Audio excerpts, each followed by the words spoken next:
special clicker.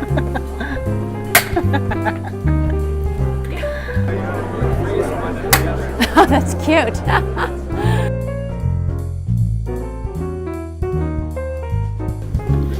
Well, one thing I could tell, it's the way people would come downtown some years ago, maybe 40, 50 years ago, walking down Euclid Avenue. You could hardly even walk through. There were shoulder-to-shoulder people.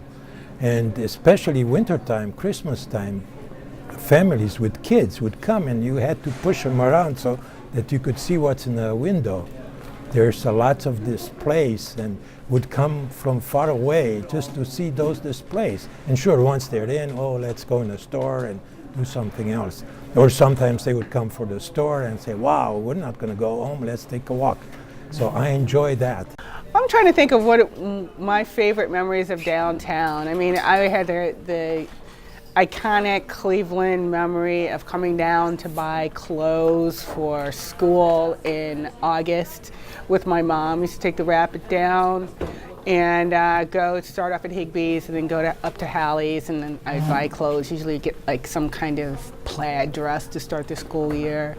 And also coming to see Santa Claus, and that was always highly stressful because I had to take elevators and I was deathly afraid, and no one wanted to take the escalators because they were afraid of the Higbee's wooden escalators, but I could take that. But the elevators, it was always see Santa, take the elevator. Usually Santa won, but it was very stressful. My story is about Christmas.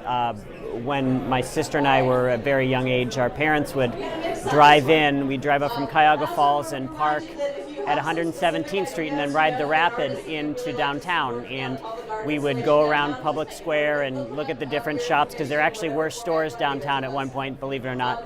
And then after shopping, we would go to dinner at the Stouffer's Outlets in Tower City. And I just remember it was always really fun, and riding the train was awesome. And would end up being one of the best nights of the year. It was and of course back then there was other things to do at Tower City, so we would just walk around and look at the lights, and it was a really great memory. I'm a relatively new resident in downtown Cleveland. I live in the Warehouse District and like it very much. I moved there about 5 years ago, but I have tremendous memories from my experiences in downtown Cleveland as a child.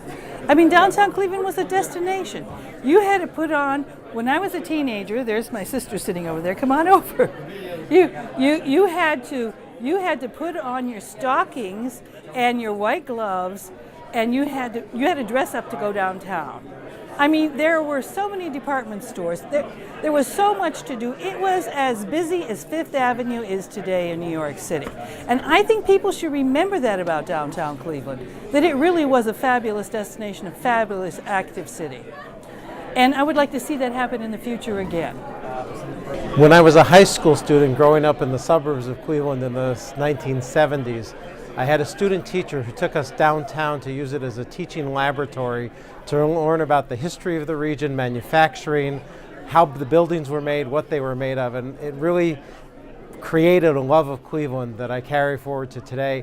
I remember going with that class to a very decrepit Palace Theater before Playhouse Square became what it is today, and through that experience we imagined the possibilities and could envision where things were going, and it's really thrilling to see that we've reached that point and we're going to go even further now. No, I have a good memory. I just like, my memory when I was little, we used to live by Shaker Square, and my parents would, we'd walk up to Shaker Square and take the Rapid downtown.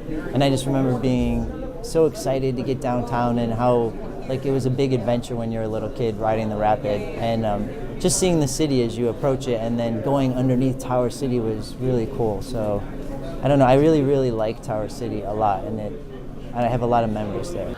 I think more as a young adult, I used to come downtown with my boyfriend, who is now my husband, and his father.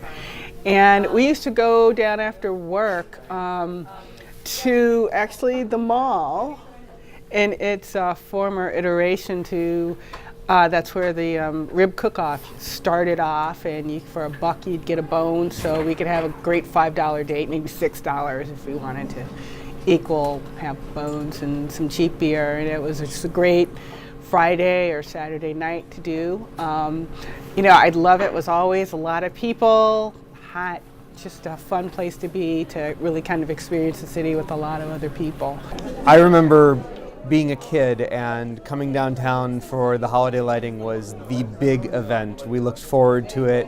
We take the rapid transit downtown and ride the train into the big city, and it was just a magical experience to be able to come down and see the lights and eat the roasted nuts and really have an amazing experience in downtown in the big city.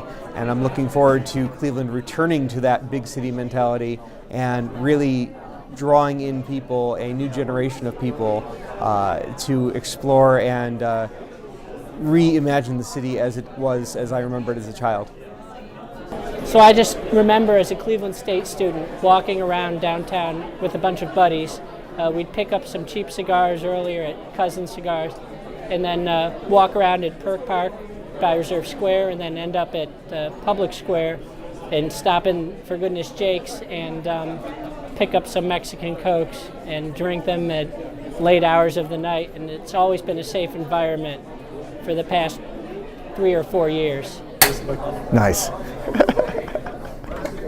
All right, so I moved to Cleveland in 1994, August of 94, and one of my first experiences of downtown was around the opening of the Rock Hall. So being able to see tens of thousands of folks downtown, all around a common purpose, celebrating music, celebrating the multiculturalism of rock and roll. And seeing these bizarre floats going down East 9th Street toward the Rock Hall on this beautiful summer day was extraordinary. It really made me see what a wonderful asset Cleveland can be, especially for bringing together large groups of folks in ways that my hometown of San Antonio really doesn't do all that well. It's a lot tighter, it's a little bit harder to bring together that many folks. Second big experience, again, around a lot of folks was when then Senator Obama came to Cleveland for a rally on the Mall. Again, many people all enjoying the walkability, the bikeability, the transit friendliness of downtown and spending time with one another. I'm a transplant to Cleveland, originally from Columbus, came up here about 7 years ago.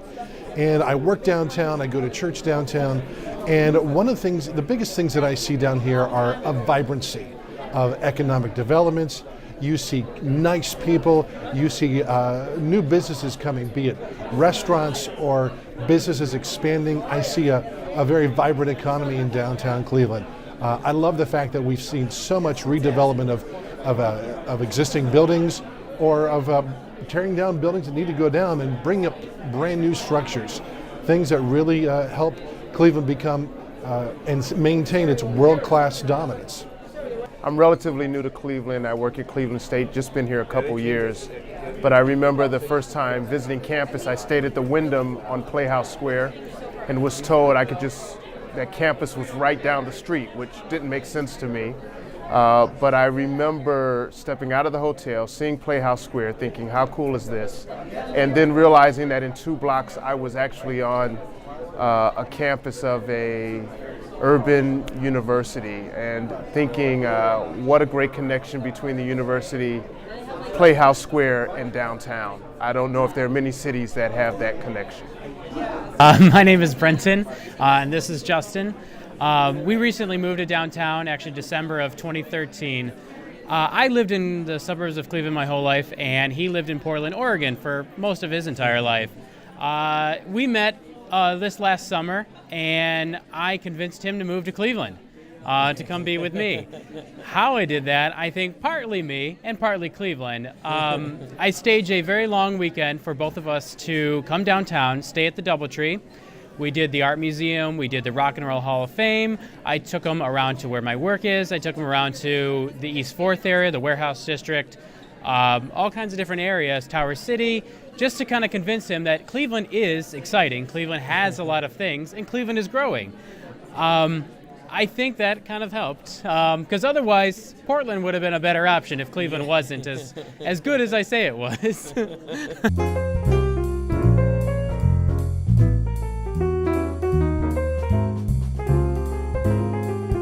All right, so downtown immediate cool things I would envision doing is I have this idea that when I got home from my grocery shopping, there would be convenient parking right in front of my residential building. Since there's a lot of parking to pay for across the street and there's metered parking, but there's no place to just park for 10 or 15 minutes to unload your groceries. And I have this vision where I can come home from my grocery shopping, unload my car, come back downstairs, and then park my car. But to capitalize on residential living, I think we need some downtown parking preferences or preferential treatment. Not that I don't want to pay for parking. I'm glad to pay for a parking pass. I just don't like that I have to pay for a spot in a lot on top of my condo fees and my other bazillion other downtown extra fees. So one thing I'd like to see fixed over the next 5 years, or sooner if possible, is the way that we handle our sidewalks. So often when you're walking downtown or even in neighborhoods, like you'll be walking and there's this path that's supposed to be the path that you walk on the sidewalk, but there's these patios that come off of restaurants. And it's great to have patios outside, but the patios should be, like in the warehouse district, it's okay to have them close to the building because the right-of-way is more towards the edge of the sidewalk.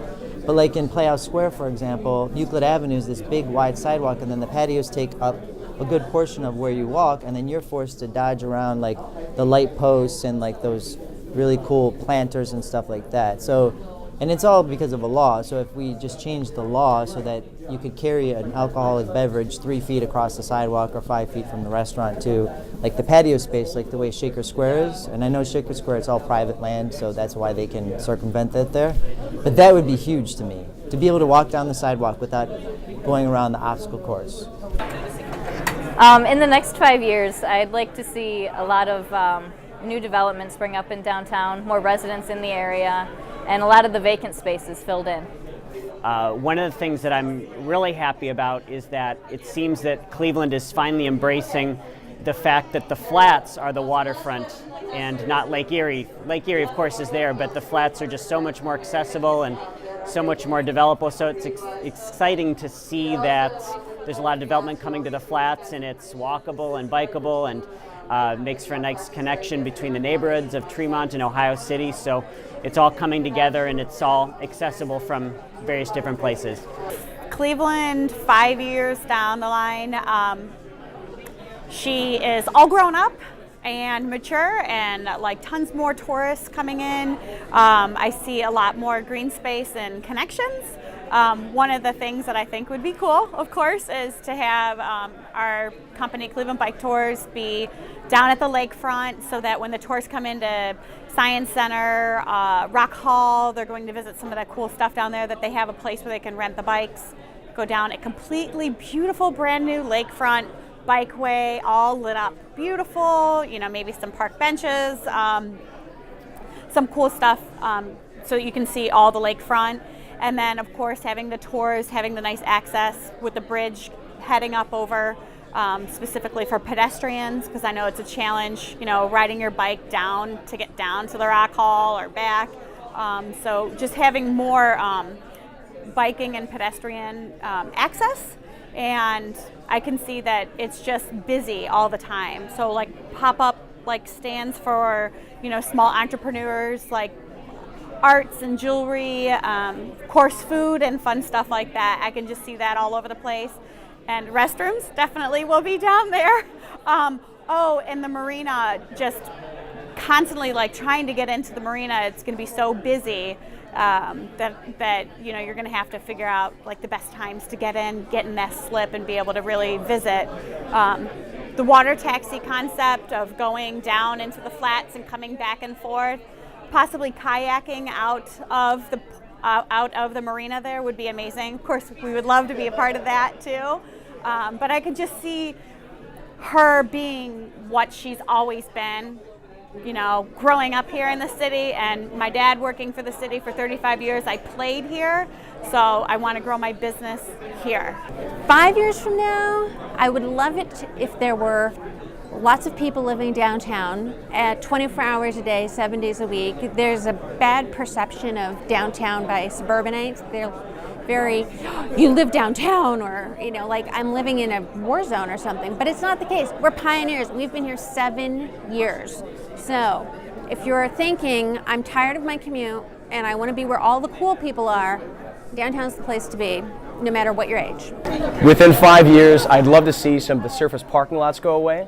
I'd love to see the neighborhoods and areas that are already thriving connected even better, and even more programming to engage people from out of town and those who live downtown as well. In terms of future development of Cleveland, I really want to see a lot of our favorite districts kind of be connected more to each other. And so when I go to the warehouse district, I don't want to feel like there's basically a 10-minute walk of nothingness between getting from there to the next spot I want to go to. It's just parking lots and an open space. Of course, you know, that's a long-term plan, but that's doable. I've sort of heard Cleveland from many friends to be like the bizarro Chicago. And basically, if it was like Chicago, I guess in the way that they have things well connected to where you want to go, where you need to go. It's a very big rail type town. And I'd like to see lots of people on the sidewalk. It would be great to have it be like where there's just a lot of energy, and it's not because it's St. Patrick's Day or something else, but just people walk on the sidewalk. All right, so I look forward to the day when the central neighborhood, just southeast of downtown, would actually see itself and benefit from being connected to downtown. So the inner belt would not be the barrier and the moat that it is that separates us. Residents would benefit from the economic vitality of downtown. The available housing and space there would be utilized by a mixture of residents, and the boundary of downtown and campus district would in fact be integrated with Central City. I would like to really see downtown, not only the restaurants, not only the bars, not only there's the football game and baseball game, we're going for that, but I like them to see something. So have something that hey, this is Cleveland, we're going to go and see that. We're talking about this public square. Why not have really a signature Cleveland structure or something? Maybe you could see the kids. Cleveland especially, it's a water town in a way, no? Why not have in the summertime a beautiful water fountain? Many have been to Epcot Center. That's the first place I saw it. You see this water jumping up and down. Kids would have fun just to come up there. Hey, let's go to the water again. Let's go.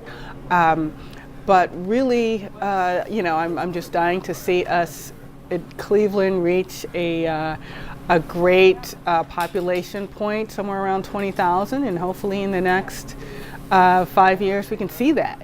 And I think it'll be it'll be the same place, but it'll be different because it's just so activated with people and people coming in and figuring out their own ways to enjoy the city. I think it's not going to be for us to always plan out what needs to happen, what big events will bring people in, but the magic happens when the people who live here and who really experience downtown come in and make their own party and invite each other into it. And so what I see we really need to do is being able to balance downtown Cleveland as a big grand stage for the Western Reserve, for the Great Lakes, while at the same time having that daily experience of meeting new people, meeting people that you already know, same sort of way that you have in the near downtown neighborhoods, such as Tremont, Ohio City, and Gordon Square, just connecting with people on a regular basis. If you're able to create that space where people are walking, biking, taking transit, getting outside of their cars and just spending time with one another 24 hours a day, 365 days out of the year, that's where I think we need to be.